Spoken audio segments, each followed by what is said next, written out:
Hello, hi, good evening and welcome to this evening's discussion in relation to COP26. And so my name's Cantrill, I'm the Bursar of Fitzwilliam, and I have a range of colleagues with me this evening, and over the next 60 or so minutes, we are going to discuss and debate COP26 and the importance of the event.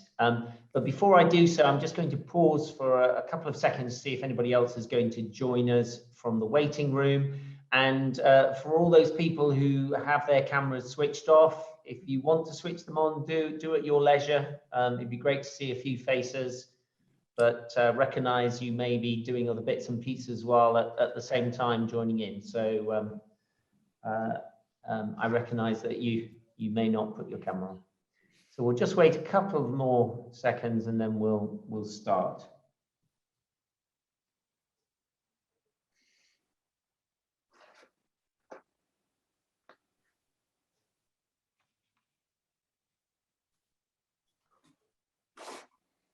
Okay, so as I said, welcome. And obviously COP26 is only a few days away. And so our discussion this evening is really about whether climate change research will act as a catalyst in relation to COP26 and some of the important steps that need to be taken in the coming months and years in relation to the climate crisis. And it's interesting, we've lived in an exceptional period in the last 18 months in relation to the pandemic. And in my view, I think the pandemic has taught us a number of things. One is the importance of research in terms of solving a major problem and a major challenge. What can be achieved by people coming together and working together, and also on an individual level, how an ordinary individual can do extraordinary things in relation to a challenge. So I think COP26 highlights that in relation to the climate crisis, which is likely to be more life-threatening than the pandemic, unless we act now, can we basically galvanize the experience of the pandemic and apply that to halting the climate crisis? And I think that the panel of colleagues that we have before us this evening will talk about how some of their work can be applied in relation to the climate crisis and the relevance of COP26 in making sure that their voice is heard and their research is heard, not just within the academic community, but across the broader society. So with that, I'm going to hand over to my first colleague, James Elliott, who's going to kick us off in terms of his research. James. Thanks, Rod. Hopefully you can hear me and see my slides. Great. Well, thank you for the invitation to talk this evening. And my name's James Elliott. I'm a professor in the Department of Material Science. In the next 5 minutes, I'll try and tell you a bit about my work on developing plastic packaging from plants and how that relates to some of the COP goals. So my aim is to make plastics fantastic again. So I think most of you are familiar with the problem of plastic waste. I think it's been popularized mainly through programs like the Blue Planet and pictures like you see here on the right. But it's interesting to note how our attitudes to plastics have changed over the last 70 years or so. So on the left, you can see a typical 1950s nuclear family throwing away all of their plastic stuff, and the strap line for that photo was never do any washing up again. And so the disposability of plastics was sort of sold as one of their main features. And now, of course, we're dealing with the consequences of that many years later. So trying to relate this to COP, you might be aware that there's these things called the Sustainable Development Goals, which I think are going to be a focus of a lot of the discussions at COP. And it's recognized that climate action has to work together with the sustainability agenda. So these things are coupled in some way. And the SDG that relates most to my project is number 12, which is about responsible consumption and production. So it says here that the production and use and consumption of material resources is embedded in the global economy, and we need to untangle unsustainable resource use, like, for example, disposable plastics made from fossil fuels, if we want to go some way towards solving problems with climate and CO2 emission. So my project is called Smart Sustainable Plastic Packaging from Plants, or SUPPLANT for short, and I'm actually working with two people with a FITS connection. On the right, Jonathan Cullen, who's a fellow here in sustainability engineering, and on the left, Paul Dupre, who's a plant biochemist who was an alumnus of FITS. So you might have come across those. I know we have quite a few alumni on the call. So this project's funded by the National Environmental Research Council, or NERC, and we're working with a number of companies, some of whom you might recognize, all of whom have an interest in plastic packaging, from things like food to white goods. And so we've been given £1 million over the next 3 years to try and develop packaging from plants. And the main material that we're using is something called cellulose, which is a principal component of plants. So cellulose is actually a polysaccharide. It's made up of sugars all linked together. And believe it or not, when you do that, you make a very stiff, brittle material, which is the structural component of most plants, but it has in it all these other chemicals like lignins and hemicelluloses, which glue these crystals together. And so on its own, it's quite a brittle, inflexible material, not really suitable for packaging. So one of the things we're trying to do in our project is alter the way that these crystals are glued together and then make a flexible material, a bit like the film packaging that you would get on the top of your microwave ready meals.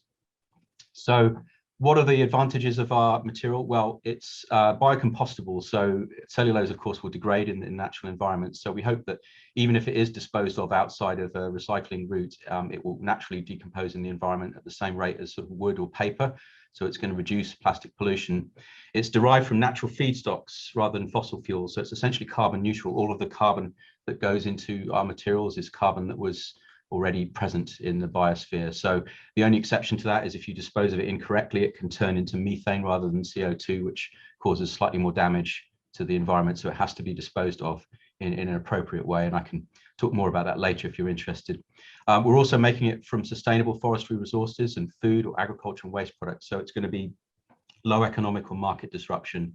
That means we're not displacing products that would otherwise be used for food or agriculture. And finally, we're applying it to food packaging. This is because it's a large volume, which is readily disposed of, and it's also contaminated. So if you think about things like your food caddy liners, your tea bags, coffee pods, ready meal trays and cutlery, all those kind of things are hard to recycle at the moment because they generally are contaminated by food waste. So we can make our materials to make these things from and just dispose of everything altogether. And it's also applicable to what we call these kind of closed loop systems where you don't actually give the plastics to the consumers. These are dealt with behind the scenes in supermarkets and restaurants, so they don't actually ever reach the consumer. So we feel like we can make quite a big impact with this project over the next 3 years. So just to close up, a few thoughts on COP. I'm obviously really excited to see what's going on, but I noticed with dismay in the headlines this week that our Prime Minister doesn't believe that plastic recycling is going to be worthwhile. So I think that's a bit of a challenge, given that's really our raison d'etre. So I'll be interested to see how the next week unfolds. Thanks for your time. That's great. Thanks, James. I should have mentioned to participants that each of our speakers is going to speak for 5 or so minutes, and then we will have a general Q&A at the end. So do store up your questions, and we can ask them to the panel. So I'll move on now to our next panel member, which is Keshav. And if I just give you the floor. Sorry, just a moment. Right.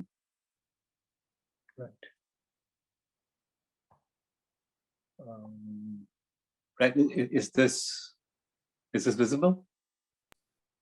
Yes. Okay. Great. So my name is Keshav. I'm a professor in computer science in the Department of Computer Science here, and my background is in internet systems.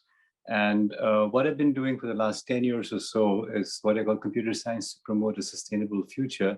And there's a few examples of the kind of things we're looking at.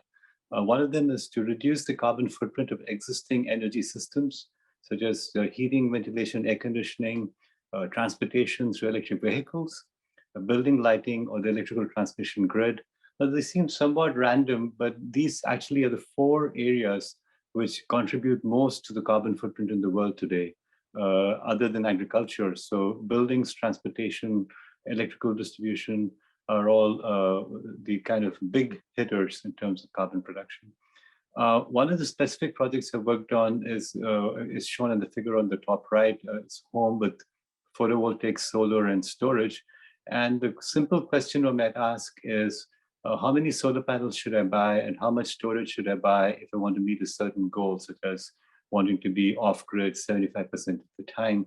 It turns out this is a very difficult question to answer, even from a mathematical basis, because the future solar is unknown and your future energy demand is unknown.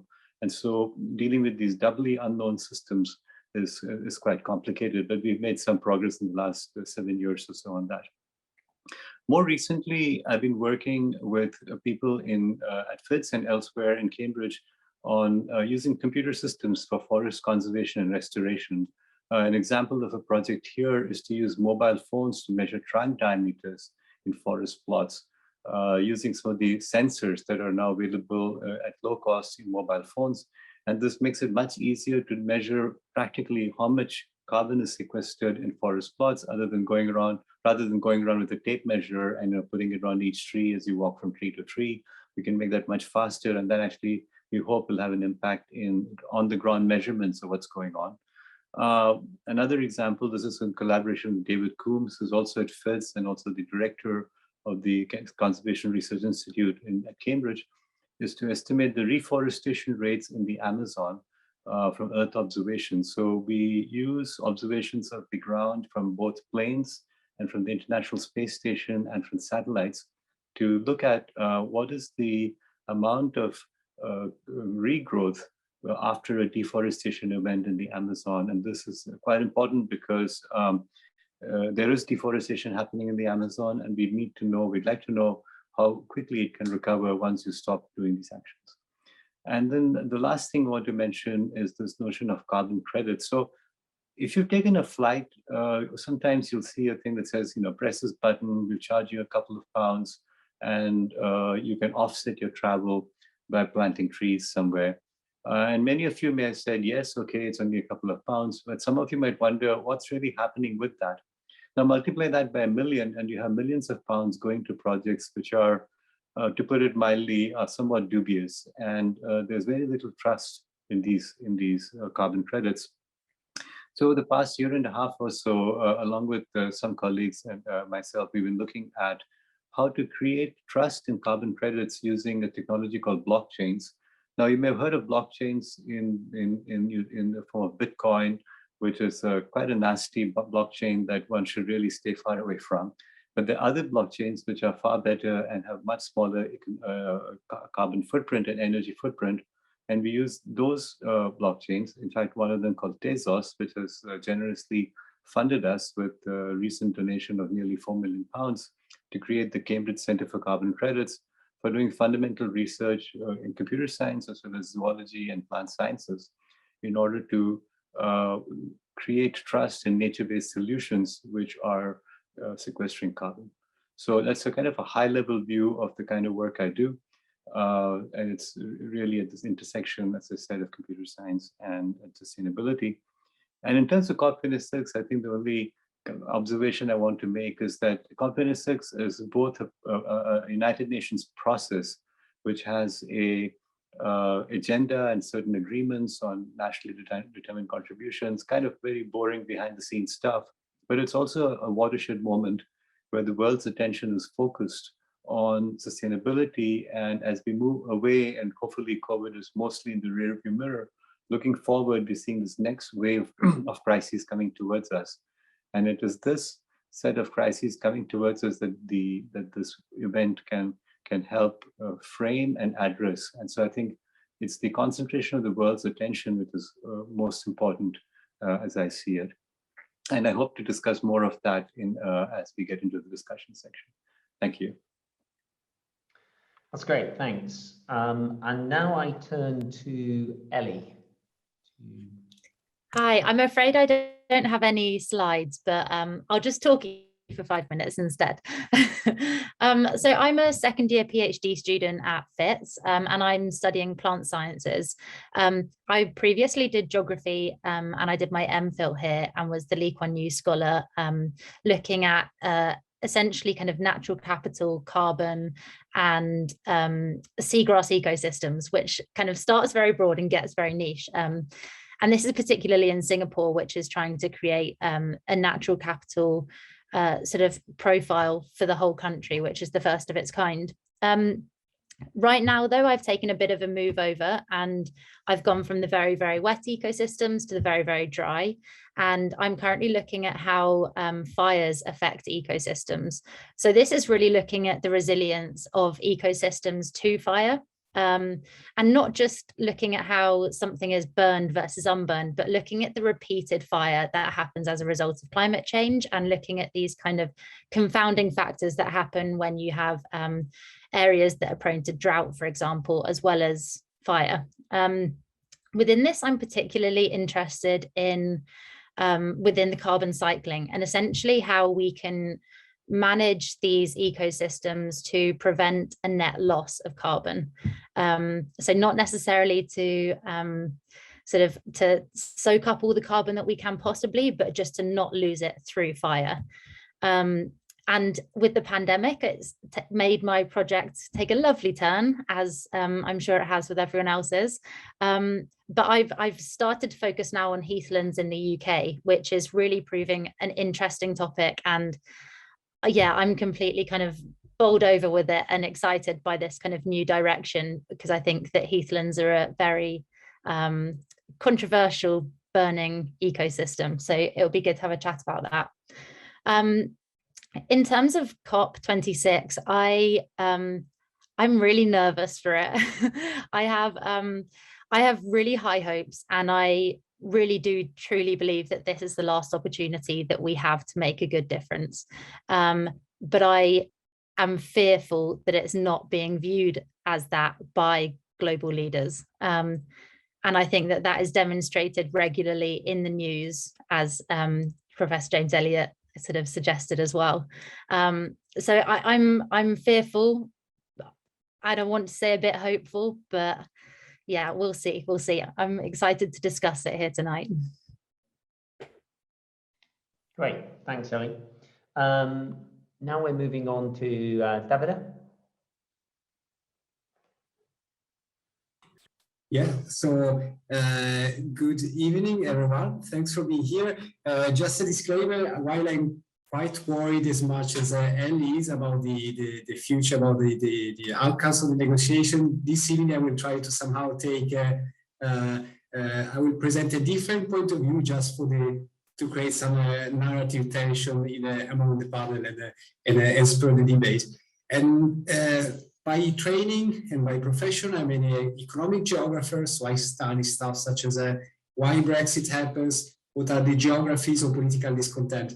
But tonight I will be spend the next few minutes to discuss something that I teach and something that I've become passionate about, and it's comparative environmental policies. And the question that is part of the teaching, and I try to convince you that it's interesting and it's relevant for COP26, is how do policies, so how do treaties and global treaties come about? And if I were to start a lesson or a lecture, which is not my goal this evening, policies generally are considered to come about in a very linear way. So some policymaker will have some ideas for because of the science, etc., and this will feed into a linear and sort of a simple. Of course, we know this is not the case. We know that expectation and reality are very different. And when we talk about climate change and climate change negotiations, in fact, when we move from the expectation to the reality, there are somehow two schools of thoughts that develop. The first school of thought is the one that, in a way, is I'm also concerned about, and it is the view that time is running out, and only a sort of comprehensive, legally binding treaty will be able to address all the issues and the problems behind climate change. And let me stress the other pressures on the environment. For example, a loss of biodiversity, to me personally, is as dangerous, as an important issue as climate change these days.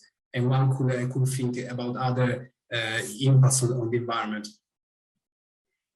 On the other view, and this is the opposite, and this is the position I will somehow try to defend to create some debate tonight, is the one of incrementalism.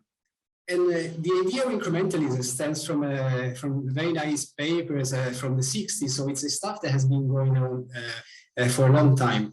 And if I want to convey in a nutshell what is incrementalism, the idea is that coordination among parties, so imagine among countries, is easy, but cooperation, unfortunately, is frequently not. Because people, especially at the global scale, will have an incentive to free ride in a way to try to reap the benefits, let's say, of economic growth, so polluting, while trying to free ride on the costs. We know, of course, climate change is a cause that is shared by everyone, but where the benefits are punctuated in countries, in cities, in polluters. And incrementalists tell us that it's at the end of the day, unfortunately, it's impossible to achieve a comprehensive and legally binding global treaty in a way. And some people go even one step further and will tell us that it's a mistake to look for one. In a way, by going too big, negotiation will guarantee somehow potential gridlocks. And this sort of approach will tell us actually we should go for small steps in a way. It's only by small steps we'll be able to achieve a longer term goal. Why this is the case? It might be because it takes time to build trust across countries, to the trust so as to create this coordination with which we desperately need, and also because the route to cooperation somehow is paved with small steps, together will lead to a long-term objective. With this is of course perhaps the reality is between these two main positions, but I hope this may stir the debate. Since we are in Cambridge, of course, I have to give I want to give a reference for anyone interested in this topic. There is a beautiful paper in Nature Climate Change, which is called Cooperation with Coding Global Climate Policy. Anyone who wants to read a bit more, this is a great reading. And so let me conclude coming back to COP26. In a way, I would say that in the UK media, and rightly so, there has been lots of pressure at presenting this as the main event or the last resort event to decide. Of course, this is also because this is hosted here, and politicians and also the media wants to highlight the importance of the meeting. But I would say that while this is definitely a key moment, like any COP meeting, which occurs either annually or biannually the last time, probably it's misplaced to have too many expectations. What we need to hope is that there will be some sort of small but important steps to achieving to the goal, which is of course addressing climate change. With this, I conclude. I hope I stirred enough debate or discord to have questions in the Q&A. That's great. Many thanks for that. So I turn to our final panelist now, Richard Powell. Richard.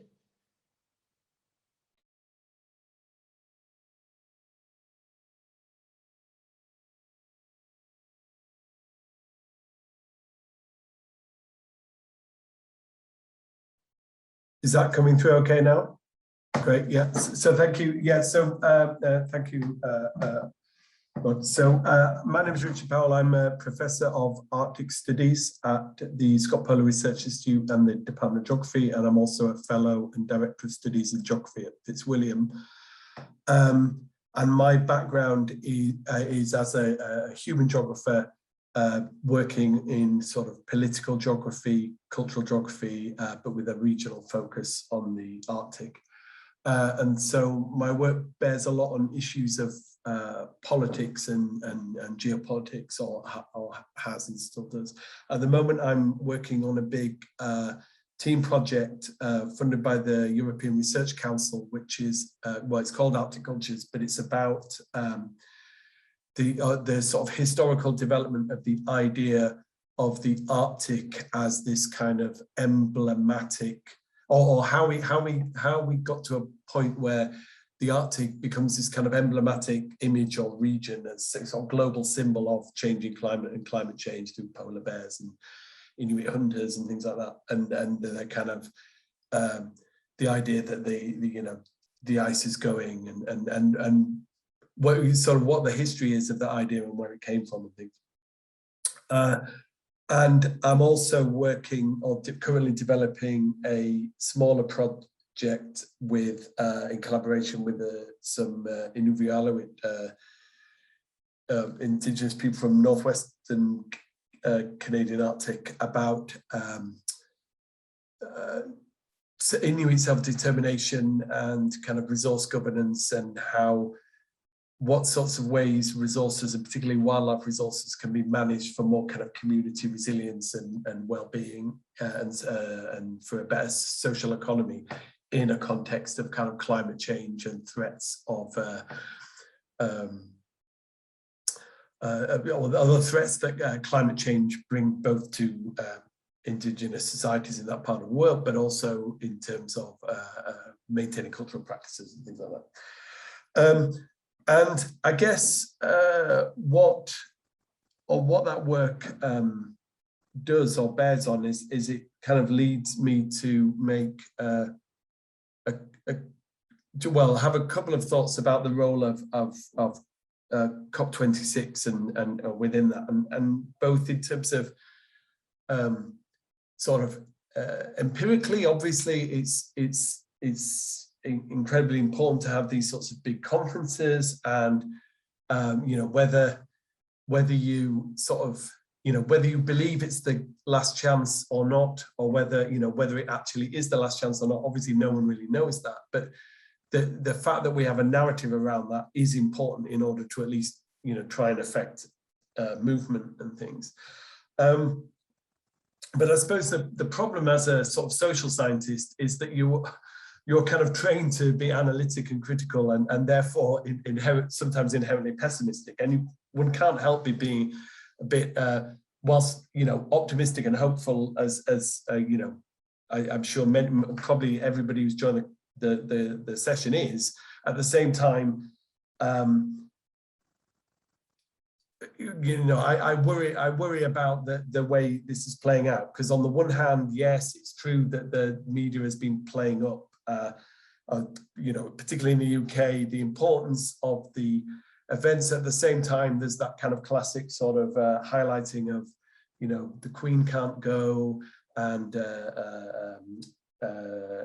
President Xi Jinping may not show up, etc. So there's already that kind of hint that this may not play out as globally we sort of really need it to.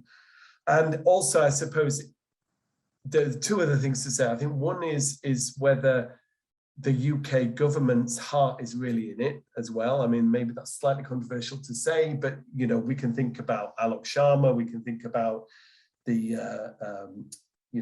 classic sort of photo opportunity sort of approach to some of these things. We can think about just the budget yesterday and announcements about domestic air travel and things like that, to really wonder what the plan is. And I guess that point about these big, as Davide was just saying, the point about these big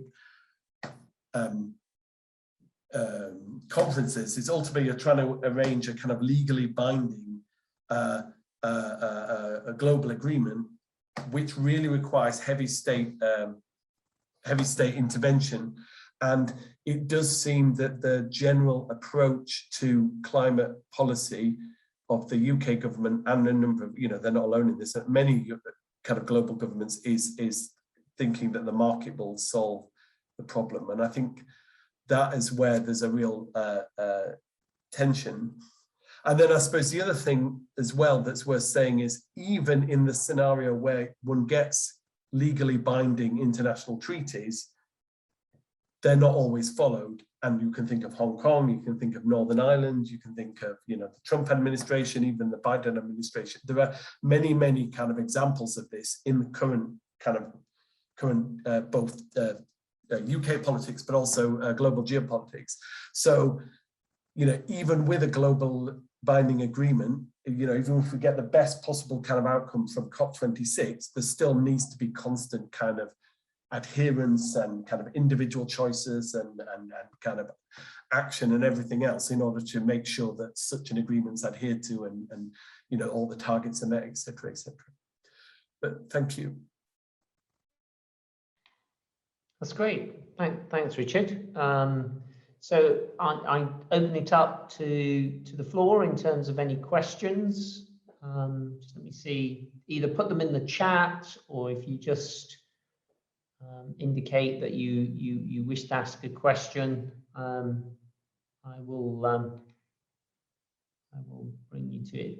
So whilst people are thinking of what the questions are that they're going to ask, I had one which I wanted to start off with, which is to what extent do you think that research is galvanized, and the process of research and the funding of research and obviously the deliverabilities from research is galvanized by a global event like COP26?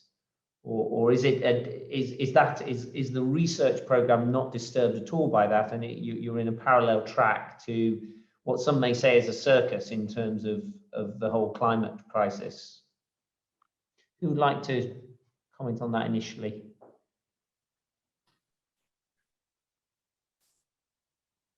Keshav. So I think that you know, researchers often have a certain degree of freedom, especially at universities, to choose their direction of research. You know, we're not questioned very much, and especially at Cambridge, it's almost a wonderful chance we have to choose our passions and choose what we want to work in. And as COP26 becomes a organizing principle in formulating the research problems that people care about, I believe that around the world, those researchers who have these degrees of freedom are going to you know, start working on those projects or problems which can help to solve these the crisis, either through the social sciences, we're trying to map out the behavioral changes that we need, or you know, the technology, or in other aspects. I think this is probably the most important crisis that's facing humanity. So the attention of the world is going to lead eventually to a lot of very good research being done, and hopefully useful research. I'll stop with that. That was good. Anybody else? Anybody else like to comment? James? Yeah. So I'm not aware of any programs arising directly from COP, but I mean, in my own area, there was one very influential bit of media, which was the Blue Planet I mentioned earlier. I mean, that one video sequence of turtles swimming through the Pacific Ocean dumps, I mean, that triggered tens or hundreds of millions of funding into plastic waste research. I mean, that's no exaggeration. So it can have an incredible effect, and people's response to that, I think, triggered a really big move on the part of the research councils to address this problem. So without that program and the public's response to it, it wouldn't have happened.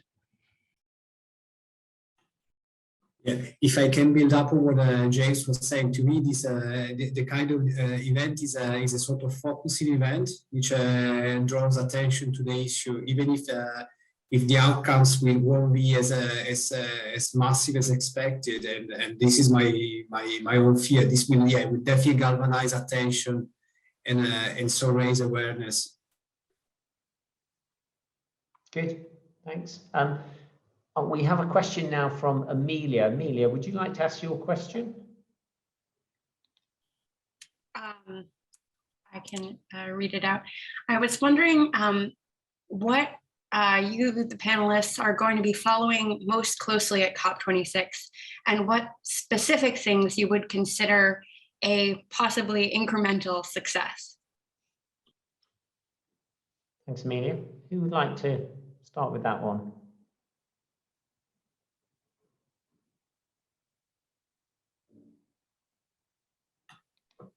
Well, sorry, I'm happy to start. I think I will probably see the.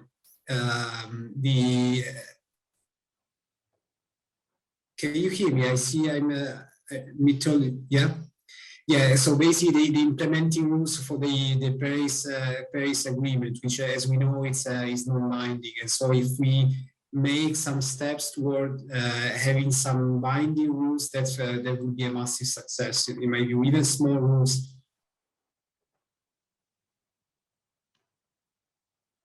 Anyone else would like to make comment? Keshav? So I think that the carbon trading rules are something which there's been a lot of discussion about, so-called Article 6, where, for example, Brazil has been double counting its carbon sequestration by selling them to Norway and also counting them toward its own nationally defined contributions. So Article 6, which defines the carbon trading between countries, has been negotiated for the last 5 years without much success. If there's a breakthrough in Article 6, that's going to be something at least I'm watching very closely for. In terms of incremental movement, I think the incremental part which everybody is looking for is for all countries to come up with their NDCs, nationally defined contributions. And I call that incremental because it's one country at a time. There are some major holdouts. For example, India hasn't yet submitted an NDC. So that's the other thing to watch out. If every country comes up with its own NDC in time, that's incremental progress, but nevertheless progress. I think adding on incrementalism for just a moment, I think it's worthwhile looking up a graph of the carbon pathway before Paris, where we are right now and where we need to be. So before Paris, you're up, I think the projection was we would have been about plus 25% or so. We're actually projected to be plus 16%, and we need to be minus 45% by 2030. So we've made incremental progress to the counterfactual scenario of what might have happened, but we're still far away from where we need to be. So we need to bend that carbon arc down again. And that's the incremental part. We need to see how far down we can push it in the next few weeks. That's great. I have a question from Nicola, which I think, Richard, you'd be good at a response on this. So the presidents of Russia and China aren't coming. Does that really matter? Obviously, we should add the Queen to that list as well. Yeah. Well, I think it obviously matters. Well, I think just for political balance. Yeah, I think it particularly matters if in terms of just narrative, if you know the Queen's attendance becomes or lack of attendance becomes more serious, I think that would kibosh all sorts of things. But yeah, I mean, obviously politically, it matters that they're not there, and I think everybody knows that. And I think it makes it difficult to have the sort of it would be better if they were there. I mean, what can you say? And I think the sort of classic scenes of Obama sort of showing up and pushing through description. I mean, those are the kinds of things that people remember, and those are the kind of things that the global public kind of fasten onto as well. So I think if certain players out there that I mean, can I just follow that up, because regionally as well as kind of politically. If you think of the US position and the previous administration, the Trump administration obviously disengaged in relation to the previous global meeting. But if you look actually regionally and locally in the US, actually there was material action to follow that treaty. So large cities in the US and regions in the US actually made significant steps. So does that really question the relevance of a national figurehead or a national government? Obviously, the democratic or the political system of the country is important as well. But yeah, well, yeah, absolutely. I think you're right that the politics of the US are different, and but I think in both the Russian and Chinese case, that's quite different and significant. And also, obviously, although it's obviously a whole different scenario now, but Biden is struggling to get his plans through Congress as well. So even in a kind of more optimistic scenario, there are still problems. But yeah, I agree completely about the sort of regionality of the US makes a difference. Absolutely. Do any of the other panelists, Ellie? Yeah, I kind of wanted to add to that really about the kind of the regionality of sort of changes. And I think that this leads on as well to a question that I think Sally's put into the chat about pressure. And I think that actually national figureheads are really important in the climate crisis because they make the top-down decisions. But actually, if we can build pressure from the bottom, and I guess this is really where academics have a great role because they're in a position that is kind of in the middle between sort of people on sort of the public and politics, and they have a sort of a strange position to really use their power and responsibility to make change. But I think that actually kind of having these pressure points from different areas or different regions, that is going to make a bigger change than the lack of Putin or other world leaders or the Queen. I think that that's a more important thing to focus on. Yeah, and actually what you've seen in the last 2 years is that voice, particularly from young people, has become very vocal and actually forced the political class to kind of sit up and take notice.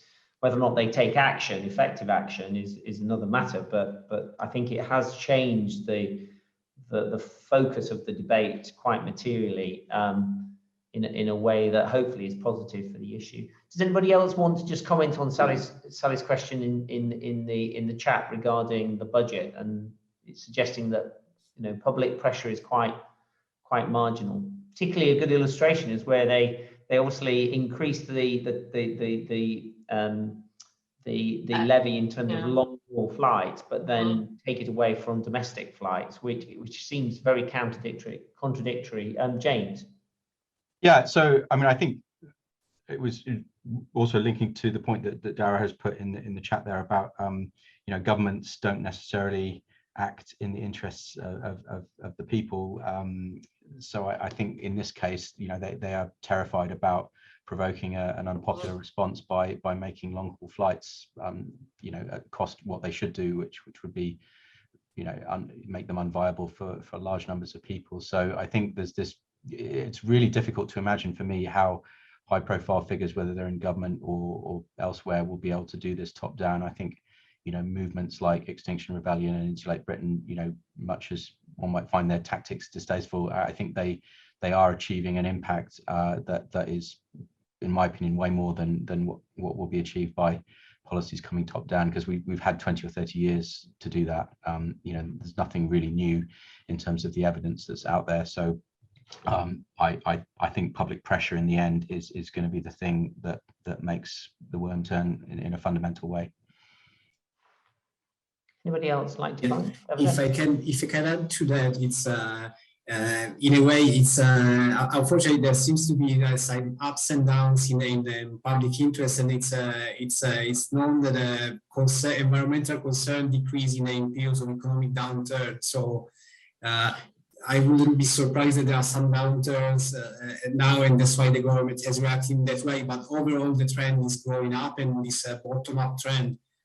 And I will go even further to say that this is and I'm not a big expert on China, but my understanding is that this public pressure, this bottom-up pressure, is growing also in China, also because of the rise of the middle class.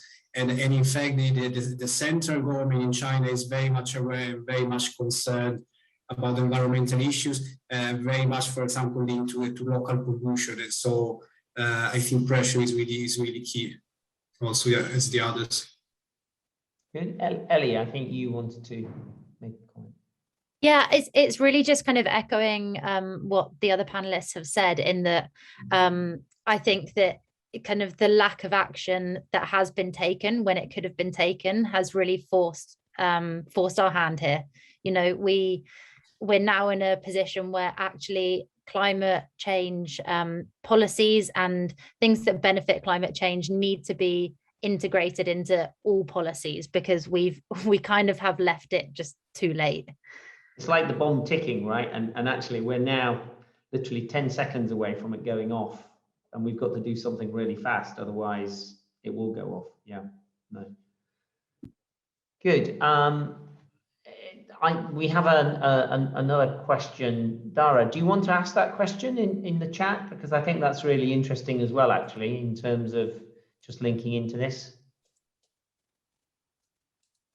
Sorry, the question I posted already, Rhoda, is it? Yeah, because I think that just to come back around to the group again, because interestingly, coming back to my early comments where I used the pandemic as an illustration where you can actually very efficiently and effectively deal with a life-threatening issue and everybody comes together, and in particular science and research, I think what you've posted is a good point that actually, well, it doesn't actually get you over the line. Because not everybody is kind of committed in the same way, and as the issue goes on, it becomes kind of stale in people's minds, and so therefore people start to react to it in a negative way.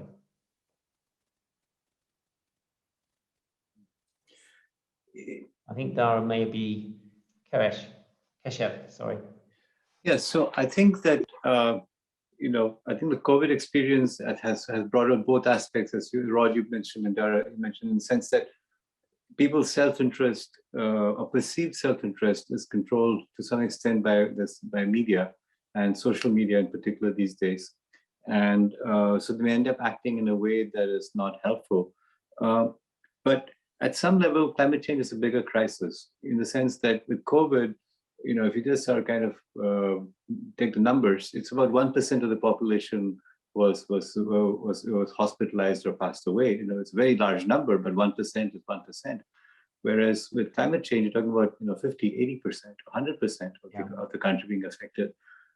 A population in Brazil could assume that COVID is not going to affect them. Maybe they got sick, when 1% of the population is affected, the president could ride through that.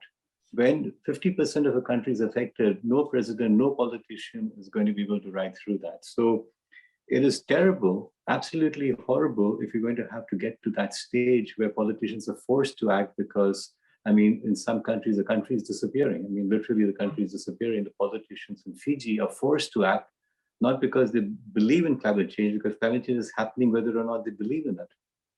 And that country is disappearing under them, so they become activists. When big chunks of Florida go underwater, the president, whether it's Trump or Trump's son, will have to act because they're actually losing big chunks of the country. So COVID is a wake-up call, but it's not loud enough for some people. When it gets loud enough, we will have less time to act. But I think it's obvious to anybody that action is necessary, whether now or later, and no politician is going to be able to avoid it. Dara, did you have your hand up, Dara? I did. I hope the connection is okay. It fell away there. I think the reason behind the question was my mind goes back to the early days of the pandemic when, Lombardy, we were seeing morgues overflowing and body bags on the streets. And in Western countries, including Britain, Ireland, and the US, it was a couple of weeks behind. And we didn't know how bad it was going to get, but we knew it was going to be very bad. And yet people were still dragging their feet over action, obviously most, particularly in the US. So if climate change was 2 weeks away, if the worst effects of climate change were 2 weeks away, I'm not confident that the government, certainly some governments would necessarily take action in their own interests. That's it. Maybe it's slightly despondent note, but maybe realistic. Does anyone want to comment on that at all? Yeah, if I can add, there is definitely, there is definitely this issue of underestimated risk until it's very late, and clearly COVID in the US, and I would say also in the UK, highlighted that people, until it's you are burning, you are on the fire, you don't realize that the fire has started nearby. In a way, to me, Dara's comments highlights also another paradox, and it's the paradox that we saw, for example, in many times in the US, of people who tend to, for example, the poorest people tend not to vote for redistribution, which is against their own interests. And in a way, the comment on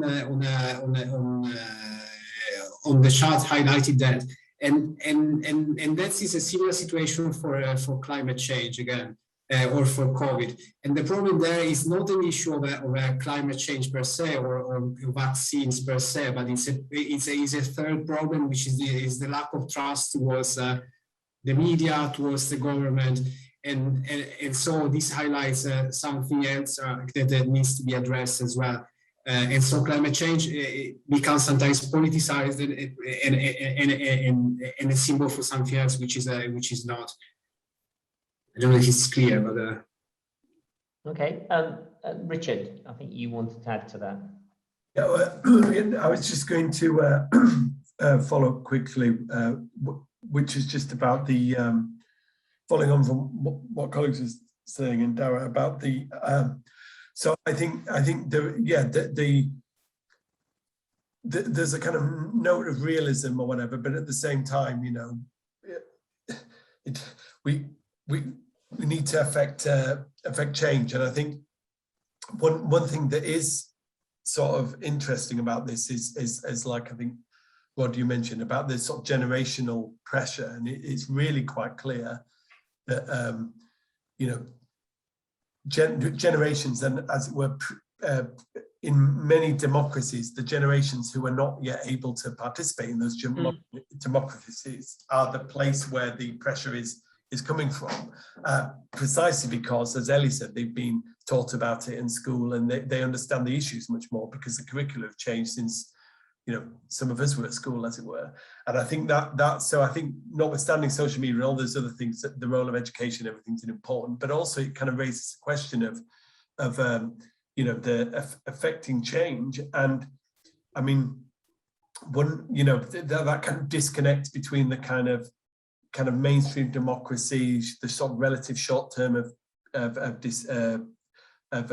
needing to you know, return to power, and how that, you know, places obstacles on big international agreements, and all this is well, you know, well known, and there's lots of literature about it. But it's kind of it's sort of interesting and about the sort of power to participate, because it unless, you know, like James mentioned, these kind of, obviously there's various groups taking direct action, there are various school children taking direct action, and at the same time change is slow at certain levels of power or political power. And what, you know, what the solution is moot.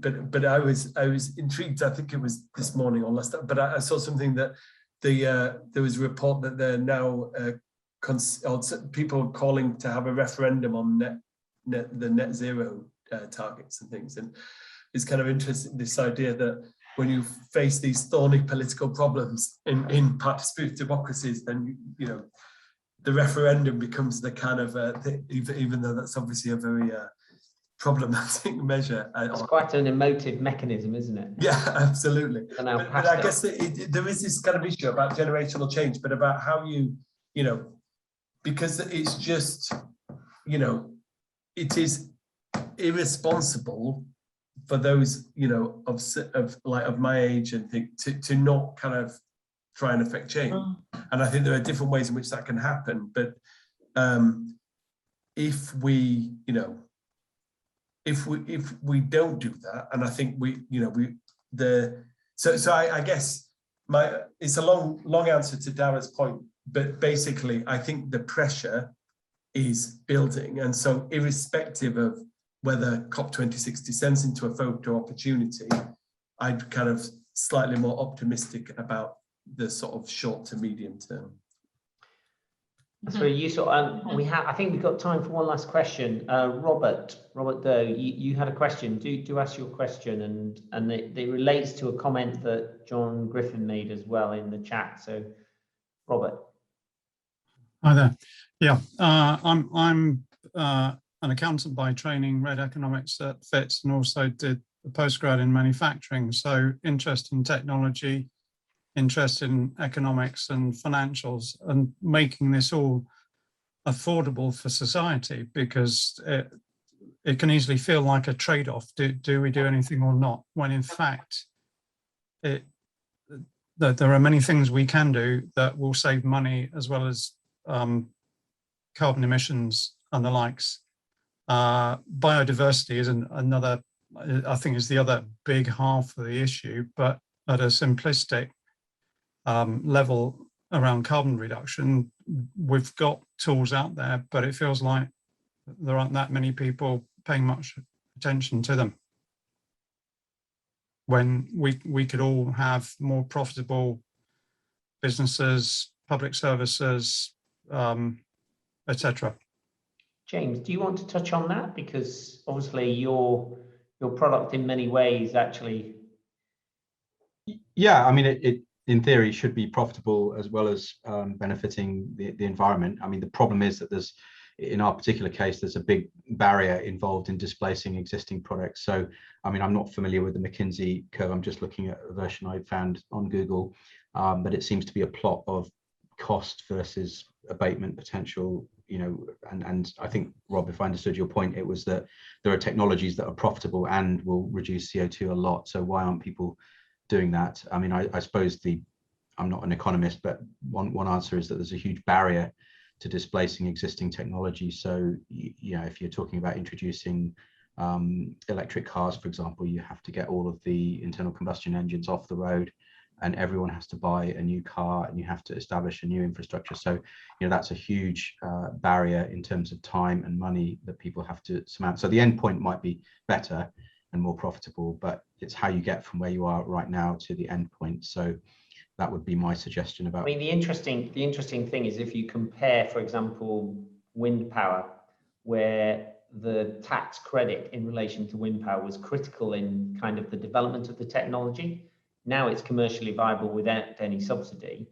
And then you look at the pandemic and the governments across the world who took major financial risk in order to kind of bet on various vaccines.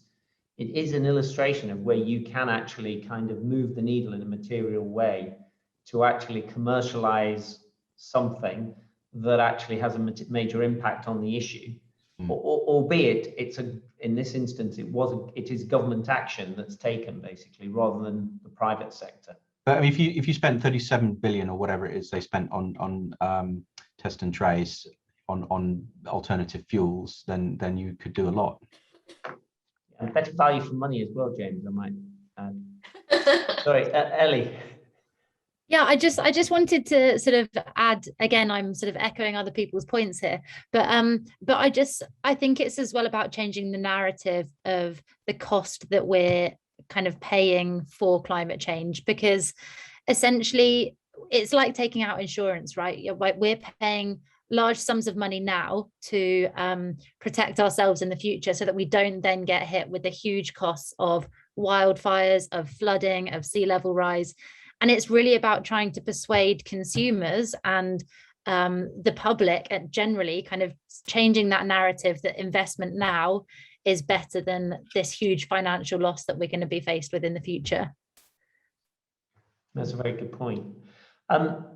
Unfortunately, we're out of time. And I think that was a really good point for us to finish on, because actually it is about how we need to convince the public and everybody in society that this is probably the most important issue that we face as a society across the world, that we need to address today, tomorrow, next month, next year, as soon as possible, in order to make sure that those young people who have had a strong voice in the last couple of years actually have a planet that they can inherit, basically. So it is a really important debate. And I'd like to thank all the panelists this evening, and we will wait to see what happens next week at COP26. So many thanks, everyone.